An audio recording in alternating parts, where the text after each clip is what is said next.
terus kelenturan di tempat Mitsuri, teknik berpedang di tempat Obanai, ada juga latihan tanpa henti di tempat Sanemi, dan yang terakhir, penguatan otot di tempat Gyomei. Terus pindah ke tempat lain, kita bakal ngeliat Tanjiro yang dapat surat dari Kagaya, dan juga ngeliat Mami yang datengin sama burung gagak punya Kagaya. Mami Tamayo dikasih info sama burung ini kalau dia diajak sama Kagaya buat ngalahin Muzan dan neliti tubuh Nezuko bareng sama Shinobu. Tadinya Mami kaget nih, kok bisa seorang iblis malah diundang ke kediaman Kagaya. Tapi karena demi membalaskan dendamnya ke Muzan, tanpa pikir panjang Mami langsung setuju. Balik ke Tanjiro yang lagi baca surat dari Kagaya, ternyata Tanjiro di sini dimintain tolong buat ngobrol sama Gyu, biar si Hashira galau ini mau ikut berlatih dan tarung sama temen-temennya lagi. Kagaya juga nitip pesan biar Gyu ini bisa move on dari masa lalunya. Akhirnya datang deh Tanjiro ke tempatnya Gyu. Bang Gyu, main yuk. Siapa sih ganggu baik, lagi kebelet boker juga.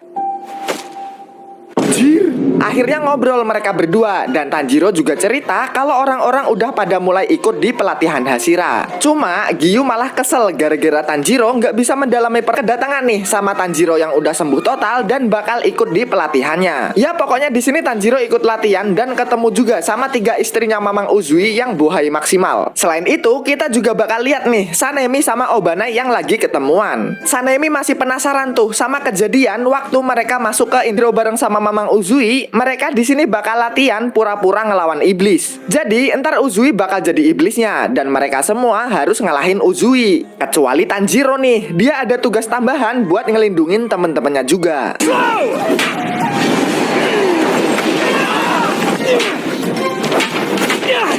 This is an exchange of blows between two people.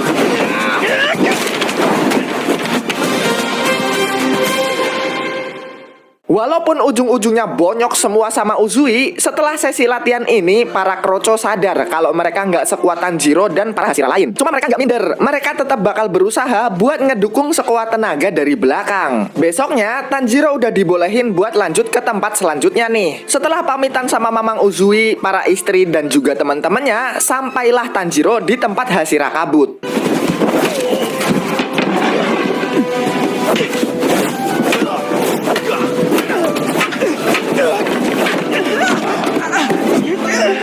Ada Tanjiro, anjing langsung sumringah mukanya. Noob banget lu kayak minion. Dah lah capek mabar sama Epic. Setelah latihan ini, karena para kroco tahu kalau Muichiro tuh baik sama Tanjiro doang, mereka pada minta ke Tanjiro nih biar Muichiro tuh kalau ngomong alusan dikit. Abis itu mereka ngeliat kalau Muichiro mau pergi ke suatu tempat. Selain itu, kita juga diliatin sama Nakime yang pakai mata berjalannya buat mata-matain Muichiro dan para pemburu iblis lainnya. Anjir geli banget. Pindah ke tempat lain, kita bakal diliatin adegan bayuan antara Sanemi dan Obanai. Rising Duststorm Circuit. Oh gitu lu pada, sekarang mabar gak ajak nih. Kalau mau join minimal legend deh.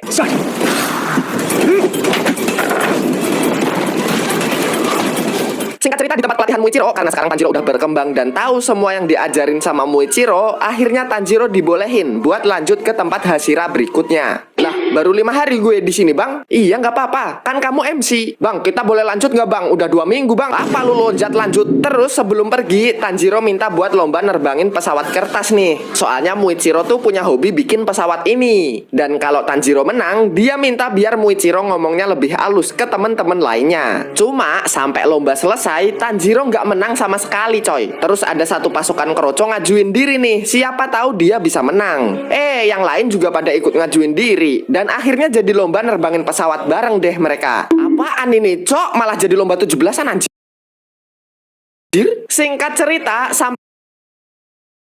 sampailah Tanjiro di tempat selanjutnya yaitu Mbak Mitsuri. Nah, sebelum latihan, Tanjiro malah diajakin buat makan masakannya Mitsuri. Ini makannya gimana, Mbak? Tak suapin aja sini. Wah, ketahuan Obanai abis ini Tanjiro. Abis itu dimulai deh latihan di tempat Mitsuri, yaitu nari balet. Selain itu, ada latihan kelenturan tubuh juga. Salah, bukan begitu. Gini nih. Biji gua misah, bejir. Ayo sini Tanjiro.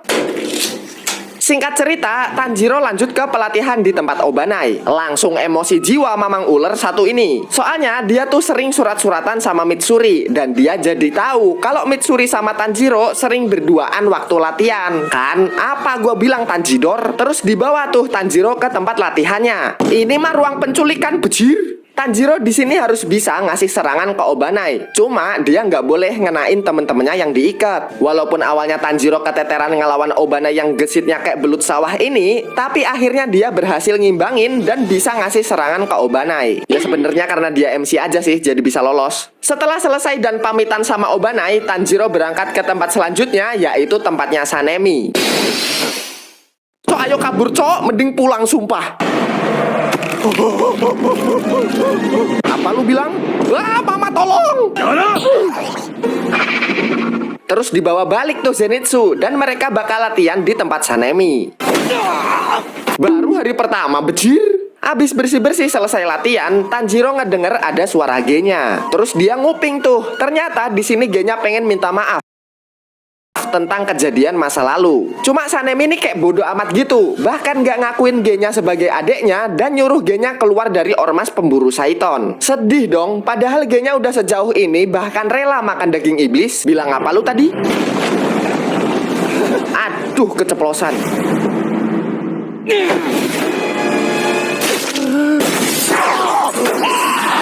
Untung aja Tanjiro berhasil nyelamatin G-nya dan ngebelain temen jabriknya ini. Tanjiro bilang kalau Sanemi nggak ngakuin G-nya sebagai adeknya, Sanemi juga nggak punya hak buat nyuruh adeknya pensi. Selain donatur dilarang ngatur.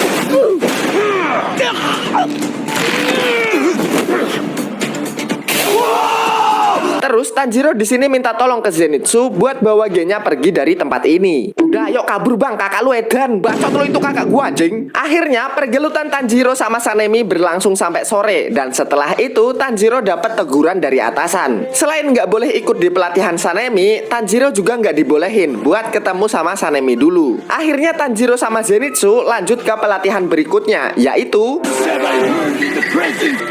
Even fire. di tempat apa ini, cok? Dan sampailah mereka di tempat pelatihan Mamang Gyomei. Bang, teman gua pingsan, bang. Cemplungin aja ke kali.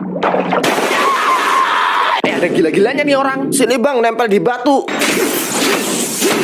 Wah, hangat anjing. Abis itu Tanjiro ngelihat Inosuke masih semangat banget tuh komat kamit di bawah air terjun. Kok suaranya hilang anjing? Gue pingsan anjir, tolong. Abis itu Tanjiro mulai deh latihan di tempat Gyomei dan dimulai dari semedi di bawah air terjun. Di tempat ini selain semedi nanti ada juga ngangkat tumpukan kayu dan dorong batu segede gaban. Abis latihan ini Tanjiro dan kawan-kawan istirahat. Inosuke juga cerita tuh dan nganggep kalau Gyomei pasti Hashira paling kuat. Tapi Zenitsu beda. Dia nganggep kalau Gyomei itu pasti ngerjain doang. Masa iya ada orang yang bisa dorong batu segede pala bapak kau anjir? Sampai akhirnya lah itu orangnya lewat. Bejir lah. Singkat cerita, lanjut latihan lagi mereka. Mulai dari kelelep di air terjun, terus pala hampir meledak ngangkat kayu, dan yang terakhir nih, ngedorong batu raksasa. Tapi sebelum lanjut, kita bakal diliatin sama Nakime dan Mujan Jackson yang udah dapat banyak informasi tentang ormas pemburu Saiton dan juga lokasi dari Kagaya. Tapi untungnya si Raja Iblis Blow-on ini nggak dapat lokasinya Nezuko. Balik ke Tanjiro, dia masih ngos-ngosan nih buat ngedorong batu raksasa ini. Terus dia ketemu sama beberapa pemburu iblis yang lain. Ternyata mereka pada mengundurkan diri coy, karena nggak kuat buat ngelewatin tugas terakhir. Dan emang boleh aja sih kalau mereka mau ngundurin diri. Tapi Tanjiro di sini tetap ngasih semangat dan minta dukungan dari mereka waktu perang besar nanti. Sekarang di sore hari, Tanjiro masih kagak bisa ngedorong batu ini. Terus dia didatengin sama G-nya. Setelah ngobrol-ngobrol, ternyata G-nya ini udah bisa ngedorong batu. Ya walaupun belum selesai sampai finish ya. Terus dikasih tahu deh triknya. Jadi Tanjiro tuh harus konsentrasi penuh sambil ngeluarin emosinya. Cuma setelah dicoba lagi, tetap kagak bisa kegeser batu bagong satu ini. Terus waktu makan malam, Tanjiro ketemu lagi sama G-nya. Ngobrol lagi deh. Kalau Tanjiro masih belum bisa ngedorong batu pakai trik dari G-nya. Terus G-nya ngomong, coba deh pakai ingatan yang bikin emosi Tanjiro meluap-luap. Besok subuhnya langsung dicoba tuh. Tanjiro di sini pakai ingatan tentang keluarga tercintanya dan juga kata-kata dari Rengoku, yaitu menyala abangku.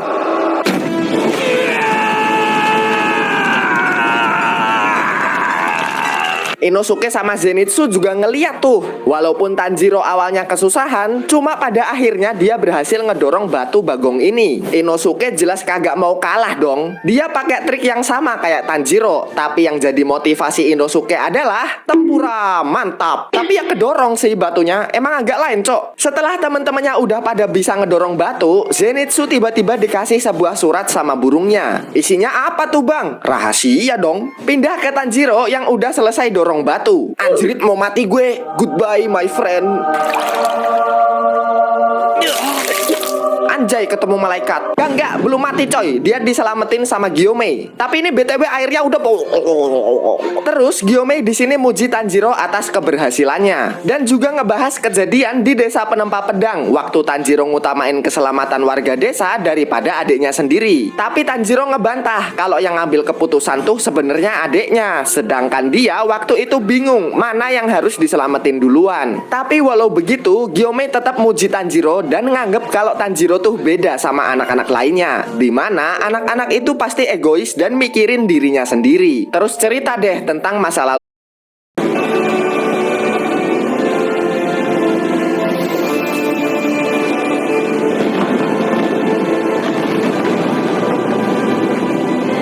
Anjir, ini cakep banget animasinya cok.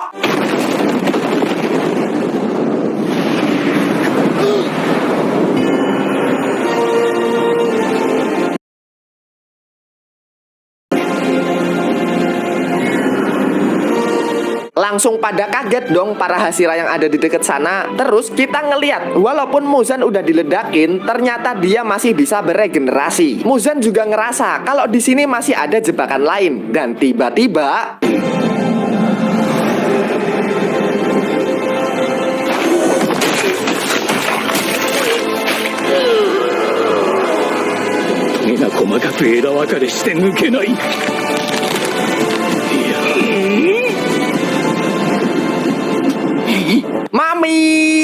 Mami Tamayo bilang kalau di dalam kepalan tangannya ini ada obat yang bisa bikin Muzan jadi manusia.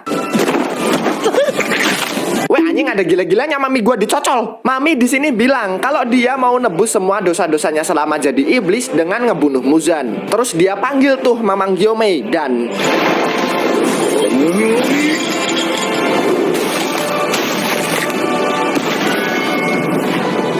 terus flashback dikit waktu Gyomei dikasih pesan sebelum Kagaya meningsoy. Kagaya bilang kalau Muzan bakal datang 5 hari lagi dan dia pengen jadi umpan biar Muzan datang ke rumahnya. Kagaya bisa tahu soalnya keluarga Ubuyasik itu punya kekuatan macam wangsit gitu coy. Jadi wangsit ini digunain sama keluarga Kagaya buat membangun kekayaan dan menghindari beberapa bencana. Balik ke pertarungan, Muzan masih bisa regenerasi setelah digebuk biji berdurinya Gyomei. Nggak lama setelah itu, para Hashira satu persatu udah sampai di kediaman Kagaya. Gyomei bilang yang di depan mereka sekarang ini adalah Muzan dan mereka harus nahan iblis ini sampai matahari terbit. Langsung pada maju tuh para Hashira ngeluarin pernapasan masing-masing. Sedangkan Tanjiro Hinokami Kagura langsung ulti si anjing. Tapi nggak semudah itu coy, karena tiba-tiba